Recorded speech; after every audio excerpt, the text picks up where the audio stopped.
A North Korean defector has shared the harrowing story of how she escaped to China, only to be sold as a teenage bride. The woman, who goes by the name of Joy but has chosen to conceal her true identity for fear of retaliation against her family, fielded questions on viral website Reddit today about her life in North Korea. Joy was participating in the Ask Me Anything event while in New York to promote a film about her flight to freedom called Sleep Well, My Baby, with the Liberty in North Korea charity.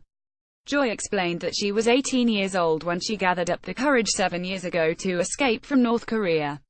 I heard rumors that I could escape to China and be adopted by an older Chinese couple and live a happy life there. My stepmother knew a broker who convinced me to go to China, Joy wrote through a translator. Joy, who had been living in the northern part of North Korea, was taken to the Tumen River by the broker where she was told when and where to cross the border. But, once there, Joy was immediately picked up by another broker who demanded that she pay for her escape or be sold as a bride. I had no money and was terrified of being arrested by the Chinese police. I felt so trapped. Joy was sold to a man as his bride for $3,000. Life was difficult, but I gave birth to a daughter who became the joy of my life, she wrote. Although her husband was not abusive, it was hard being married to a man who had bought her for cash, she said. 2 years later, Joy eventually saw an opportunity to escape her situation through a 4,800 kilometers route which led to her Southeast Asia and on a flight to South Korea.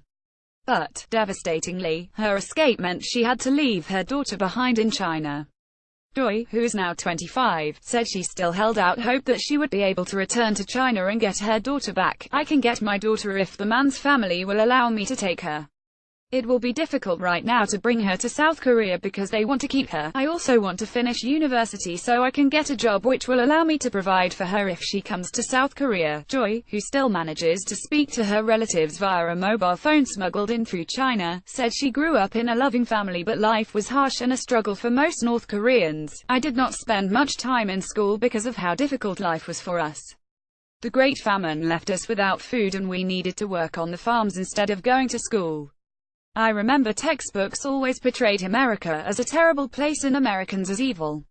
We were told that the South and North could not reunite because America wanted to keep our countries separated to weaken us. Responding to a question about whether she knew of anyone thrown into prison or gulags in North Korea, Joy said people vanished in the rogue military state often.